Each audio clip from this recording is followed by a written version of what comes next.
خالہ فرزانہ اپنے کمرے میں تھی اور ان کا دروازہ بند تھا۔ دردانہ بھی اپنا کام سمیٹ کر اپنے کمرے میں جا چکی تھی اور افضل تو گھر میں تھا ہی نہیں۔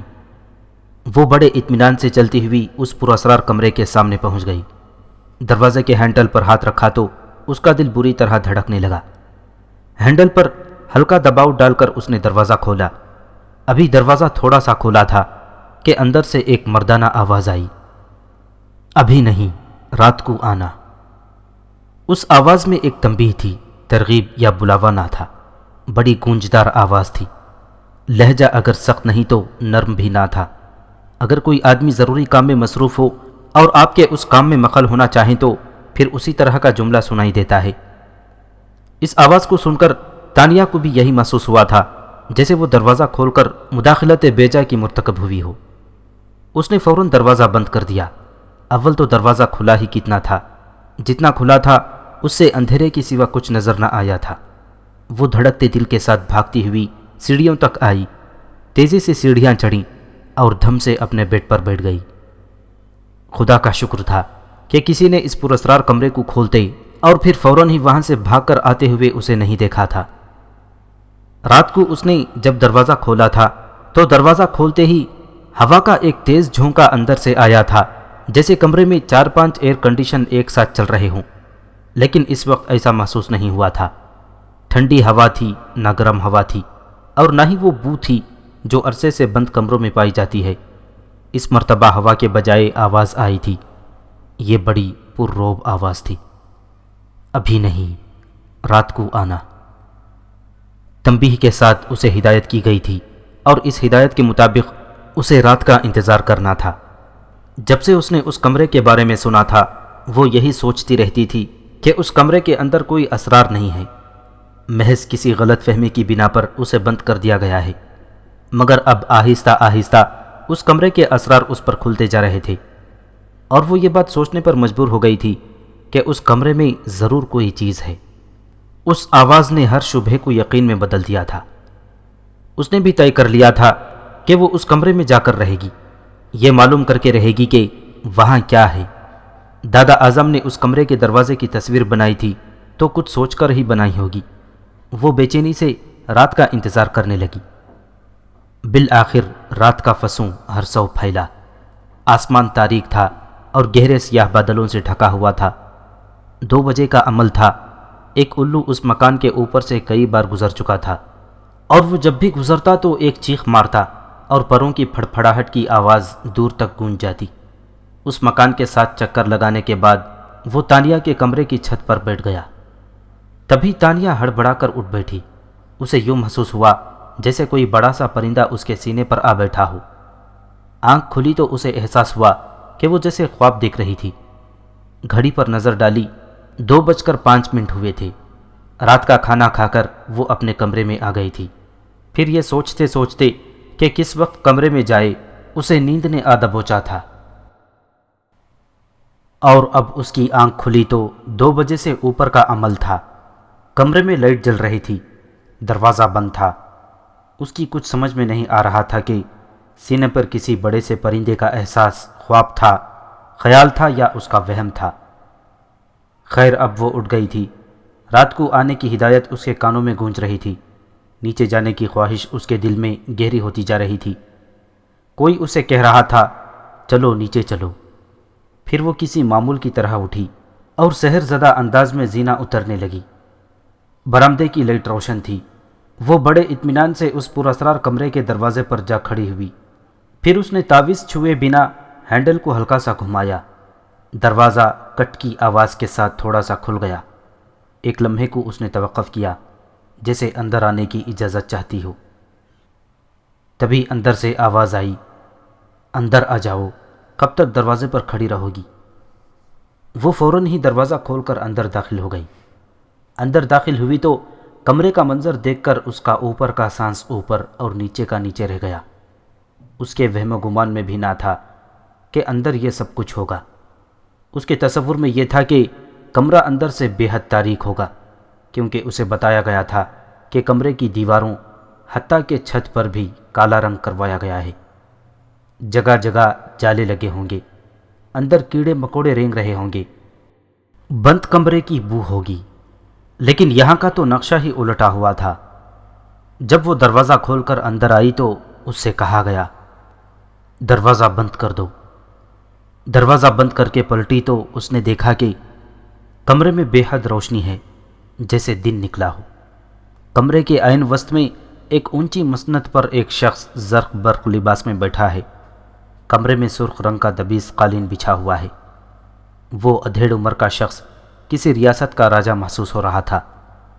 اس کے بیٹھنے کا انداز، قیمتی زرق برق لباس اور گلے میں پڑے موتیوں کے ہار اس کے والی ریاست ہونے کے غماز تھے۔ گھنگریالے بال، سرخی مائل سانولی رنگت، صحت مند جسم، ایک ہاتھ میں سانپ کی طرح بل کھایا عصا تھا۔ آؤ بیٹھو، اس شخص نے پرتمکنت انداز میں کہا۔ ابھی تانیہ سوچ ہی رہی تھی کہ وہ کہاں بیٹھے، کیونکہ اس کمرے میں کرسی نام کی کوئی چیز نہ تھی۔ چند لمحوں میں اس شخص کے سامنے چند قدموں کے فاصلے پر مخمل کی گدی والا ایک سٹول نمودار ہوا۔ اس شخص نے مسکرا کر اس نشست کی طرف اشارہ کیا۔ تانیہ سحر زدہ انداز میں ایک سٹول پر بیٹھ گئی۔ تب تانیہ کی نظر اس کے پیروں پر پڑی۔ وہ ننگے پاؤں تھا، مگر اس کا ایک پیر تھا۔ تم حیران ہو؟ اس ادھیڑ عمر والی ریاست جیسے شخص نے بڑی گرجدار آواز میں سوال کیا۔ ہاں، تانیہ بمشکل بول پائی۔ اس کمرے کا ماحول دیکھ کر اس نے سوال کیا۔ ہاں، اس نے مختصر جواب دیا۔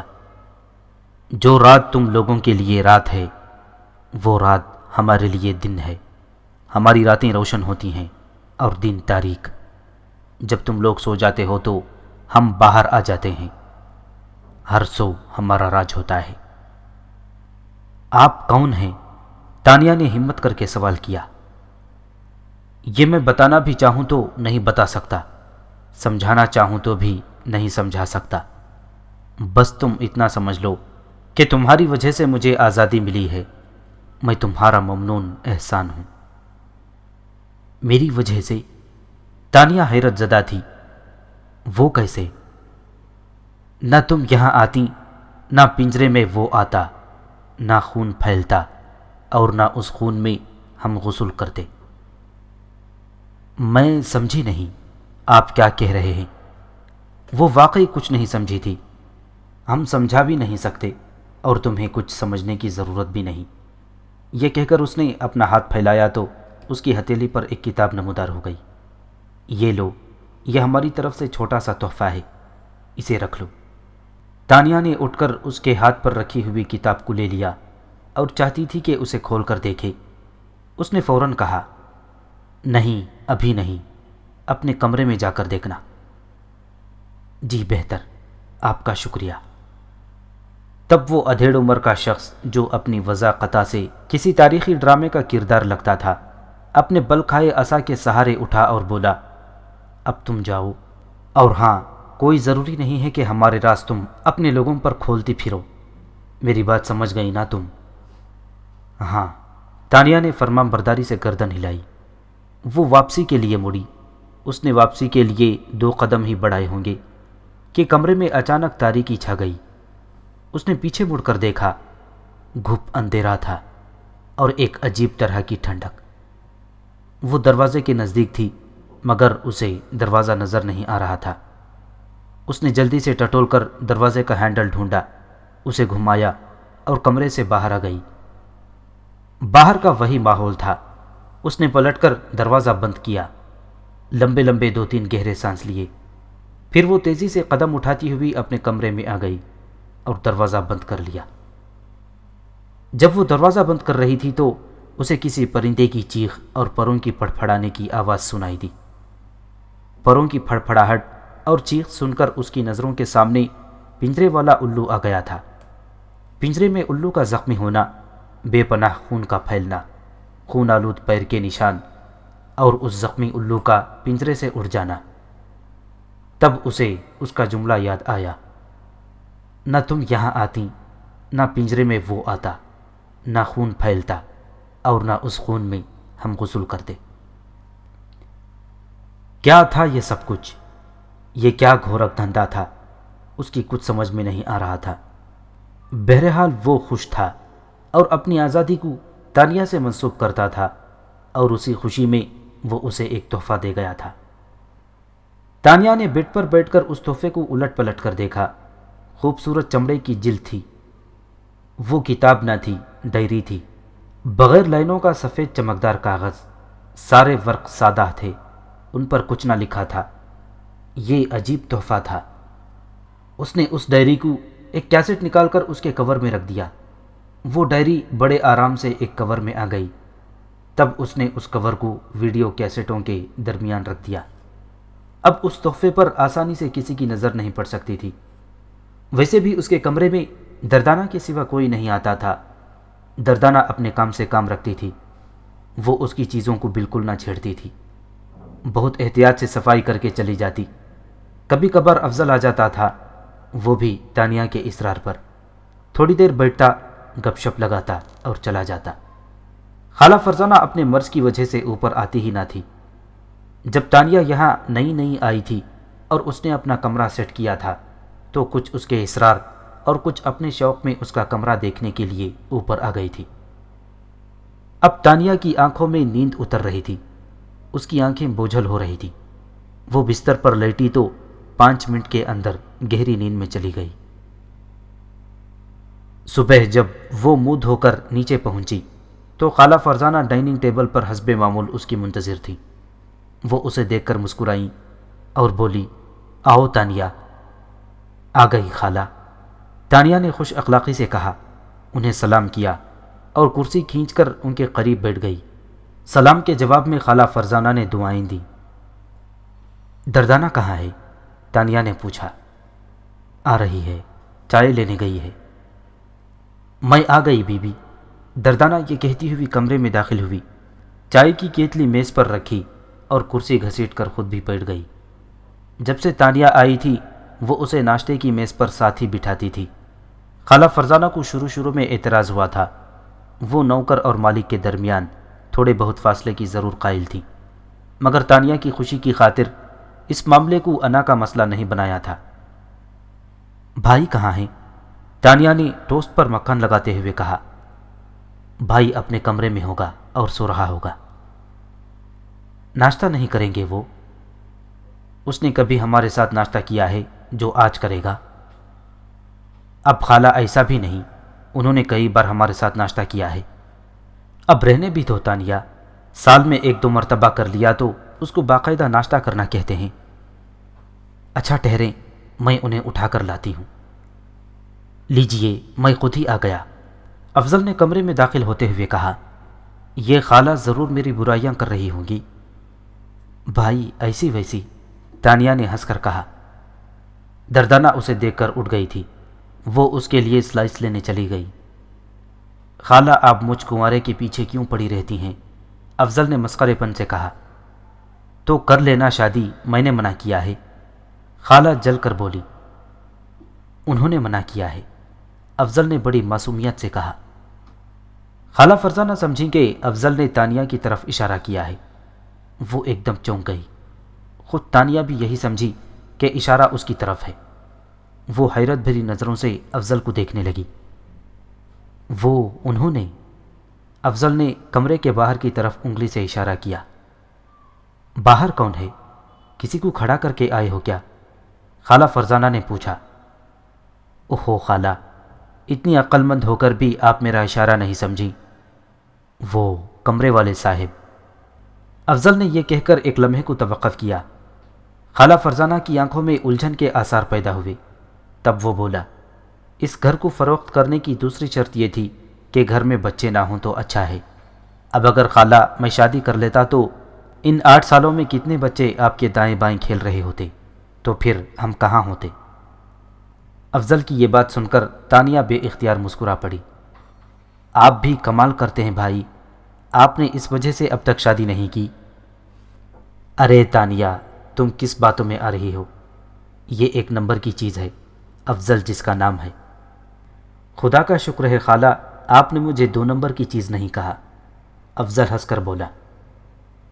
بھائی ایک بات بتائیں، تانیہ نے سنجیدگی اختیار کی۔ 1 نہیں 2 بات پوچھیں، لیکن یہ باتیں شادی سے متعلق نہیں ہوں گی۔ ٹھیک ہے، تانیہ نے وعدہ کر لیا۔ پھر بولی، میں یہ پوچھ رہی تھی کہ اس پراسرار کمرے کو کبھی کسی نے کھولنے کی کوشش کی؟ نہیں، آج تک نہیں، افضل نے کہا۔ لیکن یہ خیال آپ کے دل میں کیوں آیا؟ ہو سکتا ہے یہ دروازہ بند ہی نہ ہو، تانیہ نے سادگی سے کہا۔ کیوں نہ یہ دیکھا جائے کہ وہ بند ہے یا کھلا ہے؟ اگر کھلا ہو تو اندر جانے کی ہمت کی جائے، آخر پتہ تو چلے کہ بند دروازے کے پیچھے کیا ہے۔ آپ کا مطلب ہے کہ یہ دروازہ مقفل نہیں ہے؟ افضل نے سوال کیا۔ ہاں، ہو سکتا ہے، کیونکہ آپ میں سے کسی نے اس دروازے کے ہینڈل کو گھمانے کی کوشش نہیں کی، یا کی ہے؟ تانیہ نے پوچھا۔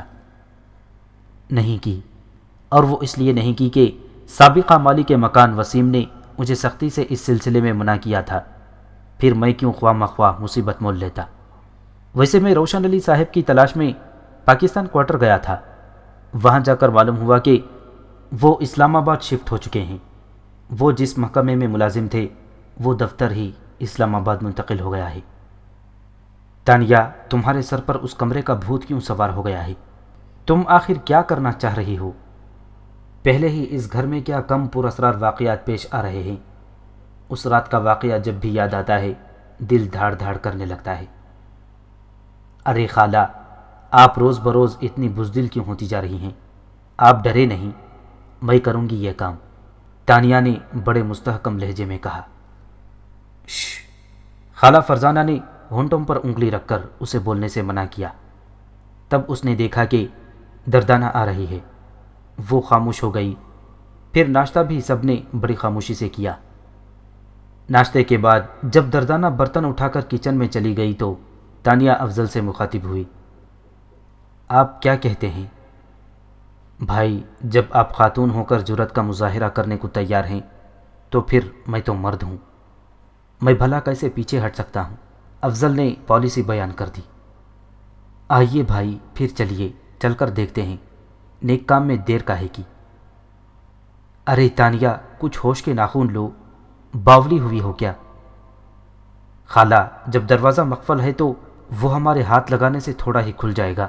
ہم کوئی تالا توڑ کر تو کمرے میں داخل نہیں ہو رہے، ہم تو صرف ہینڈل گھما کر دیکھیں گے کہ اگر تالا کھلا ہوا ہوگا تو تھوڑا سا دروازہ کھول کر دیکھیں گے، تانیہ نے بڑے پرسکون انداز میں کہا۔ خالہ، تانیہ بات تو ٹھیک کہہ رہی ہے، تم دونوں کا دماغ خراب ہو گیا ہے، جو مرضی آئے کرو، میں تو جاتی ہوں اپنے کمرے میں۔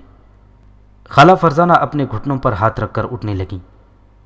خالہ ٹھیک ہے، آپ چلیں اپنے کمرے میں، ہم ابھی آ کر آپ کو رپورٹ دیتے ہیں۔ تانیہ بھی کرسی پیچھے کھسکا کر کھڑی ہو گئی۔ تانیہ کے دل میں ذرا سا بھی خوف نہ تھا، اسے معلوم تھا کہ دروازہ کھلا ہوا ہے اور اب اس کمرے میں وہ نہیں ہے جو تھا، وہ رخصت ہو چکا ہے، اس لیے وہ بے خوفی سے آگے بڑھنے لگی۔ پیچھے پیچھے افضل تھا، خالہ فرزانہ کمرے سے ابھی نکل نہ پائی تھی۔ تانیہ اور افضل اسی پراسرار دروازے کے سامنے آ کر رک گئے۔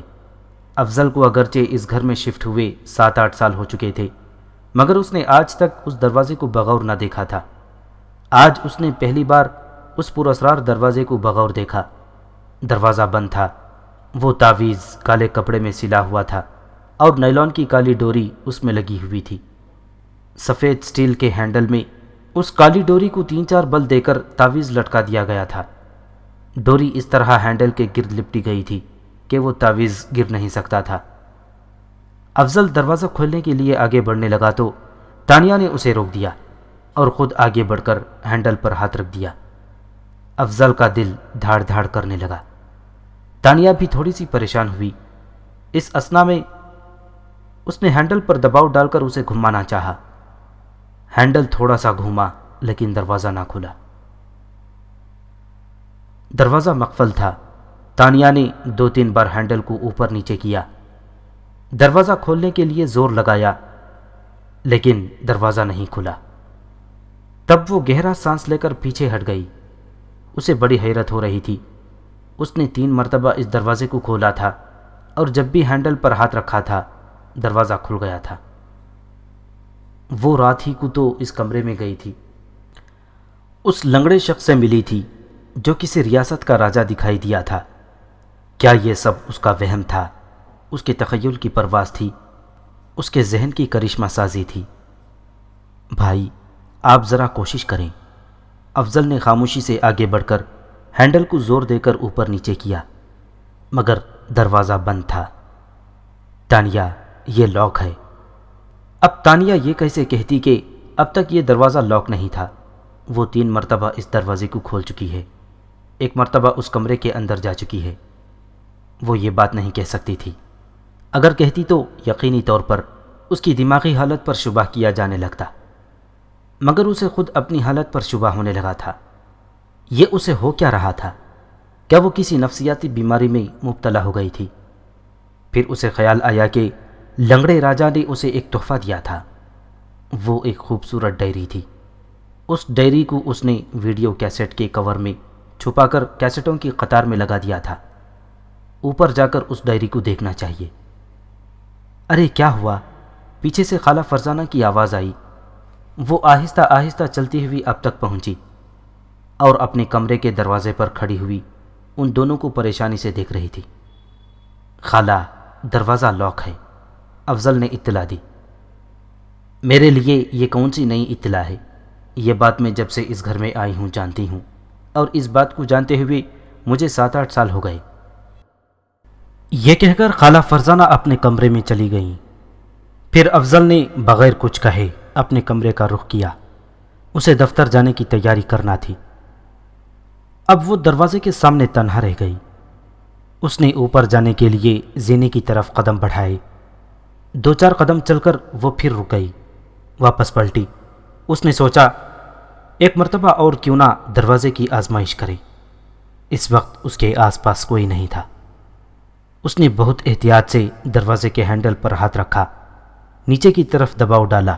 ہینڈل نیچے ہو گیا، مگر دروازہ نہ کھلا۔ دروازہ واقعی مقفل تھا۔